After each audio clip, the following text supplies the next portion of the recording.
Hey everybody, this is herculespetix, founder, curator, docent, and gift shop employee of the herculespetix Academy of Comic Book Studies. Today, we're going to continue our scholarly examination of Alien Worlds, Bruce Jones' written and edited anthology from the early 80s. We're up to number 5 here.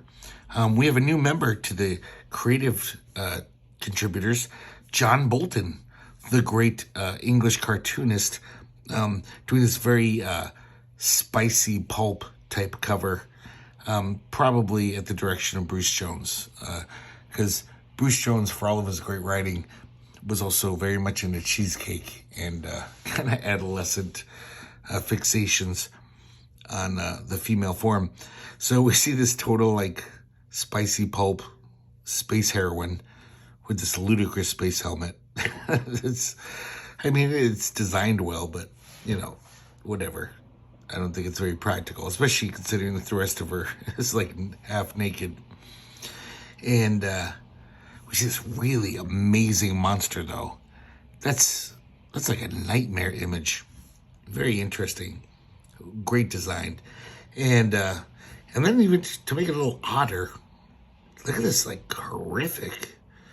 Her companion her head's been pulped. It looks like just very gory. So it's a little different than those old spicy pulp magazines where the mix of modern and classic is kind of mixed up. But pretty nice cover.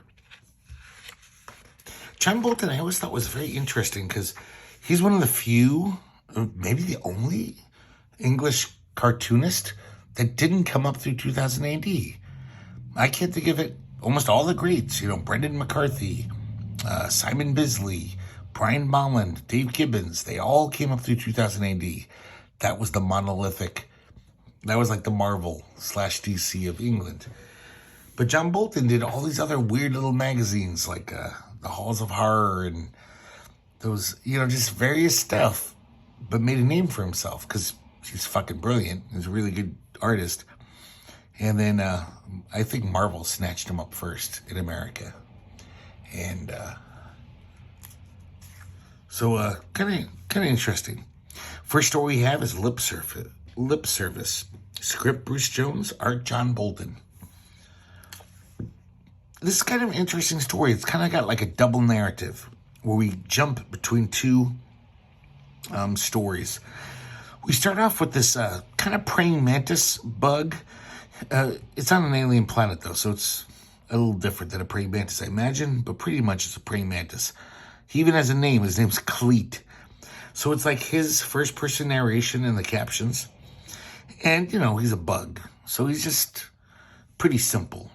Just talking about how, yeah, I'm king of the forest, basically, at my level, And every day he wakes up and he's excited to eat a bug. His breakfast. But today's a little different. There's something in the air, something new. You can just smell it in the atmosphere. Then we cut away. We see the ship landing on this alien planet. And this guy Claiborne is just arriving to take over the duties on this planet. This guy, Bradshaw, he's done his 6-week tour of duty, and Claiborne's going to take over. Apparently, this is a planet full of all these aliens who are kind of not that developed. They're just kind of primitive, not that bright aliens. And there's a leper colony on this planet. And all the aliens, most of the aliens on this planet, are trying to get into the leper colony to see their relatives because they don't know any better. They're like not bright enough to realize like, oh, we'll get leprosy if we go in there. They all want to. So their job is to keep them out unless they have a certain pass from the authorities. Because apparently these aliens, a few of them have a natural immunity to leprosy. So of course they're given a pass and they can go in and out as much as they want. So basically, it's a very dull job. The guy tells the new guy, Claiborne, he's like, it's not gonna be fun. But, you only got 6 weeks, so just grin and bear it. Basically, your job is going to be arguing with these dumb aliens and saying, no, you don't get a pass, you can't go in. That's basically the job, for the most part. We cut away to Cleet eating a bug, eating his breakfast, being very happy.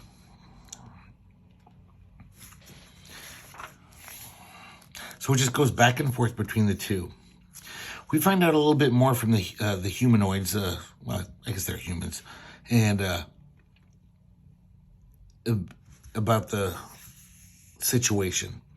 So I guess there's these like robotic stretchers that whenever a leopard dies in the colony, it scoops them up, hauls them out, and buries them. They don't have to worry about catching it. Once a leopard's dead, I don't know if this is true, but supposedly lepers can't transmit the disease once they're dead. And he sees one of them, and their face is just ravaged, their shoulders. It looks pretty gnarly, like almost like a zombie. So Bradshaw leaves. Cut back to Cleet, almost gets caught by a spider, but luckily escapes the web. And then we see Claiborne at his job, and these like dull-faced blue aliens, they're just kind of all they're dotards, almost all of them. They're just like, I want to come in, let me in. So he's got to argue with them and say, you don't got one of those passes. One day a fight breaks out between two of them, and I guess they're pretty docile, these aliens. So he says, get out of here, you. Go home.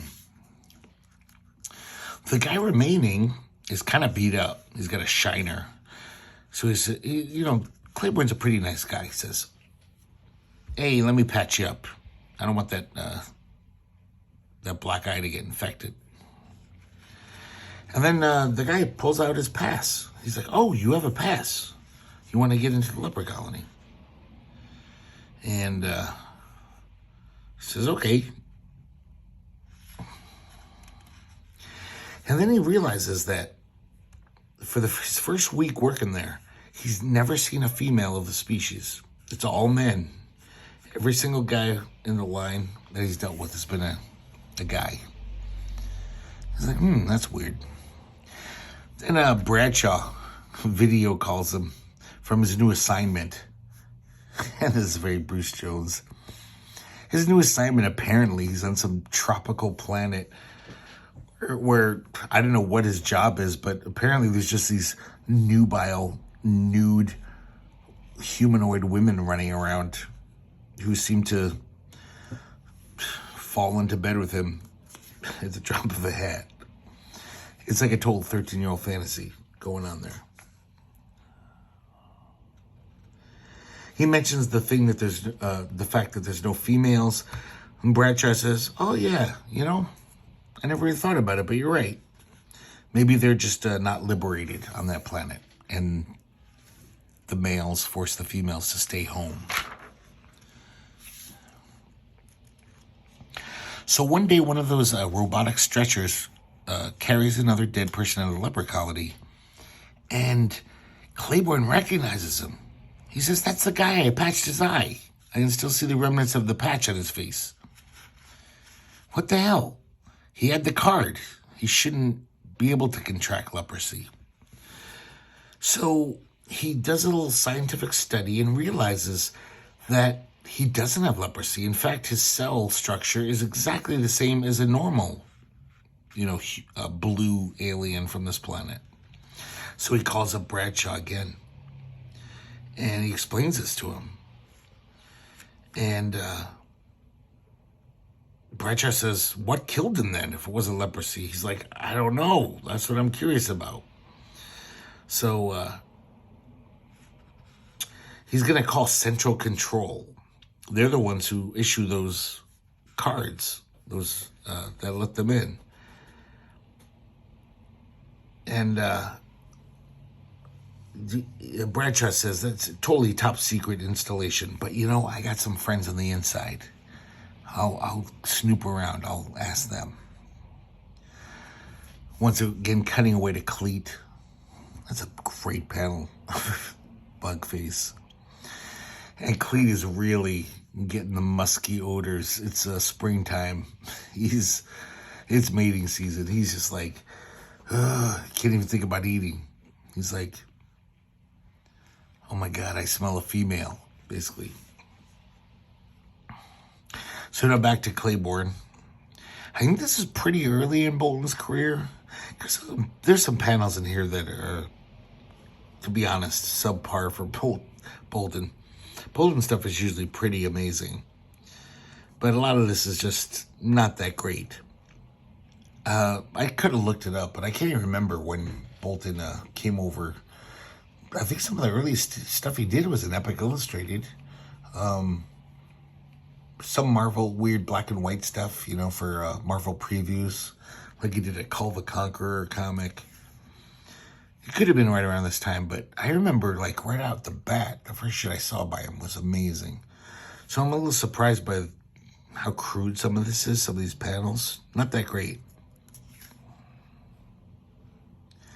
So he realizes that the leprosy thing is a total hoax. If it's not a leper compound, then what the fuck is it? Maybe this Federation's hiding some top secret installation, So he goes in, which of course he was informed never go in the leper colony because you'll get it. He's like, I'm going in. I got to check this out. And he's surprised because he's like, I've never seen anything so beautiful. It's like a fairy tale town. Quaint little cottages, so inviting, almost intoxicating, and that musky odor delicious. And the first house he walks into, there's this beautiful naked alien just lying seductively. She's beautiful, I must have her, I can't stop myself. And meanwhile, Bradshaw's trying to call the Claiborne. He's leaving a video message. He's like, I checked with Central Control. He has access to privileged information. It's a breeding colony, the compound. It's how those creatures reproduce. For God's sake, stay out of the compound. Do you hear me? Are you there? And then they cut away to Cleet, the bug. And he's mounting a female. He's in ecstasy. He's in just nirvana. And if you know anything about praying mantises, as soon as he mounts her and starts thrusting into her, she just turns around and starts eating his head while he's pumping into her. And even after his head and neck are gone, he continues to thrust eagerly. So I like how they use those double narratives where you don't even have to see what happens to Claiborne. It's like, you're pretty sure. That's why they showed us all this stuff about the praying mantis, which, I was reading this last night for the first time in decades, and I was like, what? Why do they keep showing this bug in mating season or breeding season? And it's like, oh, okay, I get it. So pretty interesting use of double narrative there. And I wish it was maybe a year or two later John Bolton art. It would have been impeccable. It's still pretty nice. Definitely some panels are really nice. I mean, man, he could draw a naked form so well. But, that face, a lot of these faces are kind of not worthy of John Bolton. At least the one we came to know and love. Pretty fun, pretty interesting sci-fi story. This next one's kind of a little gag strip. It's 3 pages, I think, 2 pages. Game Wars. This is art and color by Ken Stacy. So out of 5 issues, I think Ken Stacy has been in 4, maybe 3, a lot of them. Definitely a favorite of Bruce Jones. We see these 2 American astronauts hovering over Earth, and they're playing poker. And then all of a sudden they get the alarm. The Russian ships are attacking. So this is a future where America and Russia are conducting space wars. And perfect artist to get for this, Ken Stacy. He's so good at science fiction, just drawing the weird spaceships, planets and stuff. He's really great at that. And just look how beautiful these colors are. He's a great artist, but at the time, he was probably one of the best colorists in comics. Hands down. This is just gorgeous. His partner gets killed in the first attack, and his ship spirals down to the moon. A minute later, a Russian ship crash lands on the moon. So he gets out of his ship, and they confront each other with guns, ready to kill each other. And Earth is in the distance, and then all of a sudden, Earth completely blows up. So I guess this war is escalated out of control, and all the nukes flew and destroyed Earth. And these guys look up in shock. And then the last panel, they're just like, oh, well, let's play poker. They're probably going to die in a few hours when their oxygen runs out. So it's just a cute little kind of gag strip, but beautifully drawn. This next one is called Plastic, and the art is by Adolfo Buia. And I'm probably pronouncing that wrong. I remember seeing this guy. He used to draw like comics for Gold Key and shit, like Boris Karloff and Twilight Zone comics. Very like old school style. To be honest, not very exciting, but not terrible. I mean, the guy can draw, but it's very just like, pedestrian, maybe. It's perfunctory art. So I was kind of surprised that he was in Alien Worlds, because Bruce Jones usually picks the cream of the crop. He knows all these great artists and he employs them. But this is a pretty good science fiction story. It's the setting for this science fiction story is pretty cool. Almost like this could be a novella or a novel. This whole idea where we see these two Earth soldiers. They're on this planet that basically most of the planet is like quicksand. So you have to wear these special pontoon shoes just to walk around or you'll sink. And there's a few outcrops of rock here and there. Every like 10 miles, there's just like a little tiny bit of rock. They call them shelves. And so, in this war against this alien race, they're like slogging through this mud for sometimes hours and days. And then they have to like fight off these aliens and take the shelf. Here's the little pontoon shoes. I don't know why that reminds me of something Bob Burden would draw. I don't know why that just popped in my head. So, they're fighting this cosmic war. They take the shelf. And one of the guys, though, is starting to show some battle fatigue. JJ is his name. JJ's like a younger recruit, a younger soldier. And the older soldier's like, hey, you should eat something. Have some scalp. And apparently scalp is like the rations these guys get. They're these little cans full of these little lizards. They're like a centimeter long. And they leap right into your mouth. It's almost like they're like schmooze. It seems like they love to be eaten. JJ won't eat them. He's just like, oh, how can you do that? It's disgusting. And a few of the scalp miss his mouth. And whenever they do, whenever they don't jump in his mouth, they leap right into the mud and sink into the mud. So they set up camp on the shelf that they just liberated. And JJ is just so done with this war. He's like, everything's plastic on this planet. Plastic tents, plastic clothes. Even the goddamn food tastes like plastic. Plastic and mud. Even their cigarettes are made of plastic.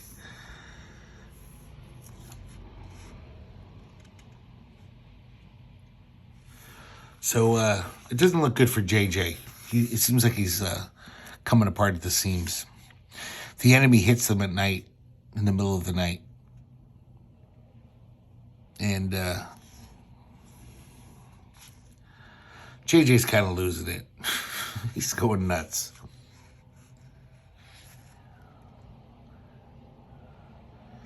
And after the battle, he's just ranting to Archie. That's the older soldier's name. And it's not the first time, but he brings up the saying, "The few must die so the many may survive." That old saying, you know.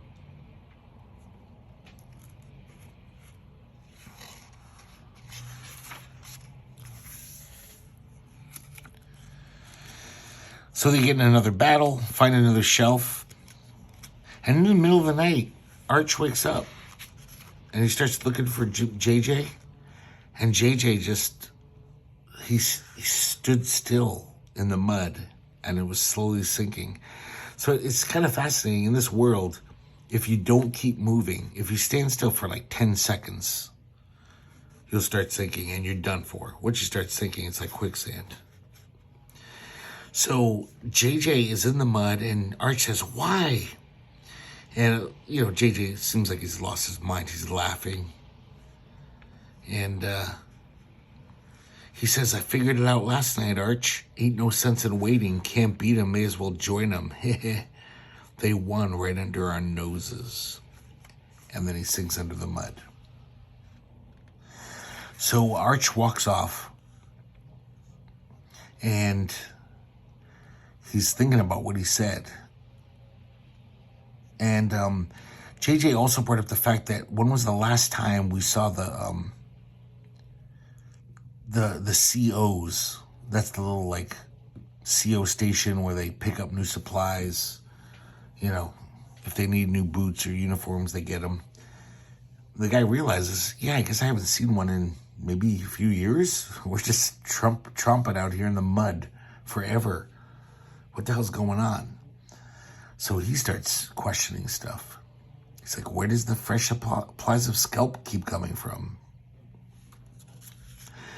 But right then he steps out of mine. And he lands on his body. So, you know, without the pontoon shoes keeping him up, he slowly sinks into the mud. I did want to mention something right here, not to interrupt the story.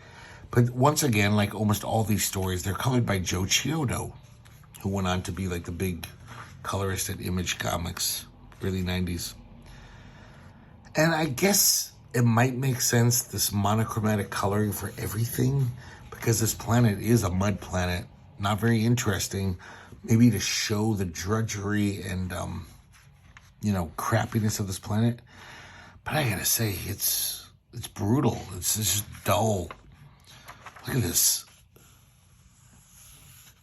And, you know, I gotta say, Adolfo Buia, he needs some help. He's not a very exciting artist.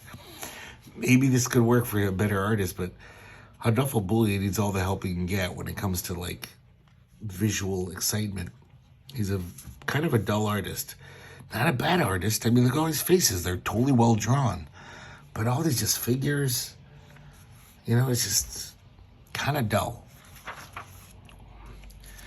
Okay, back to the story. So Arch, he sinks down into the mud, and he's amazed because when his lungs can't stand it anymore, he, you know, sucks in, and it's air. He could breathe. And he realizes there's all these scalp down there floating around him. And he reaches out for one to eat one, and it runs away. It swims away, I should say. And he's like, they love to be eaten. What's going on? And then more and more scalp gather around him, like millions of them. And he says, seconds before it happened, I understood the meaning of the phrase, the few must die so the many may survive. I screamed as the scalps attacked.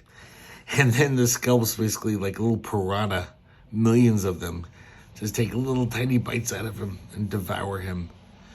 It's pretty nasty. His eye is coming out of the socket here.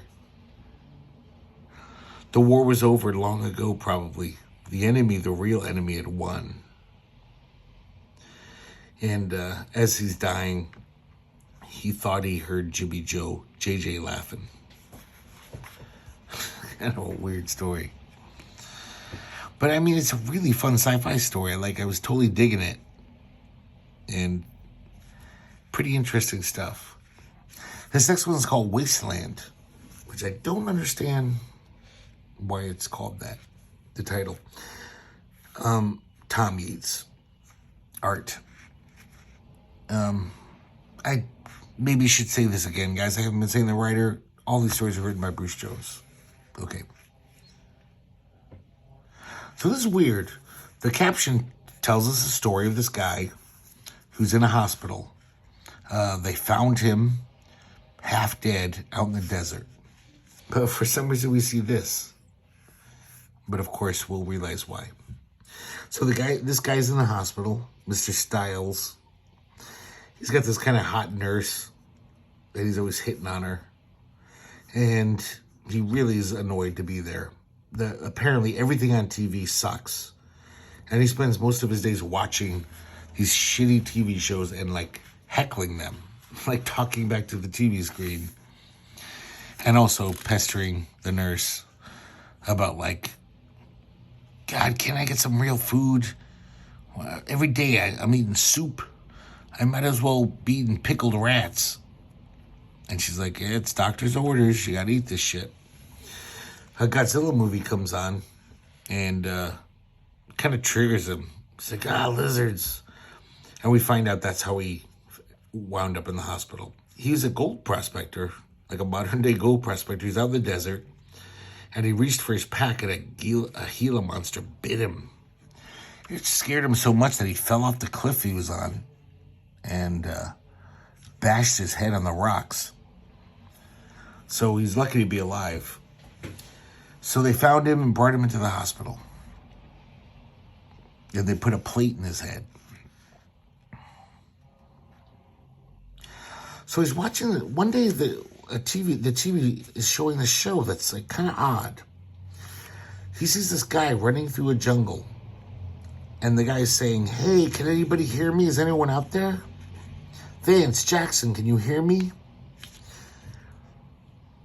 And there's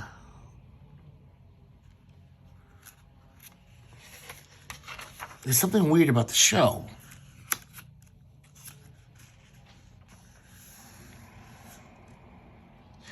And as he's watching it, he's heckling the TV like he always does, kind of making fun of the show.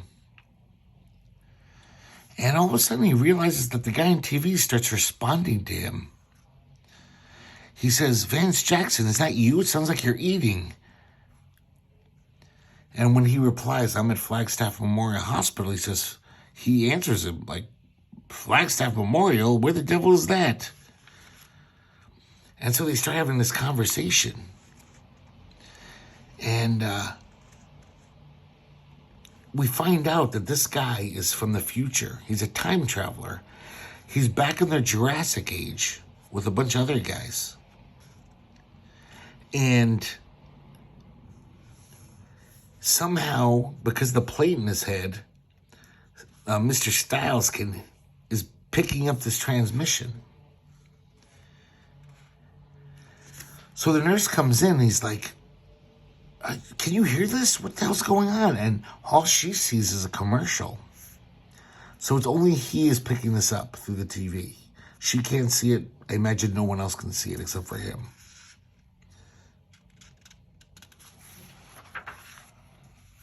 So after she leaves, he starts talking to the guy again.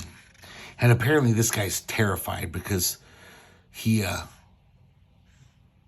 being pursued by one of the first proto-men, like before Australopithecus.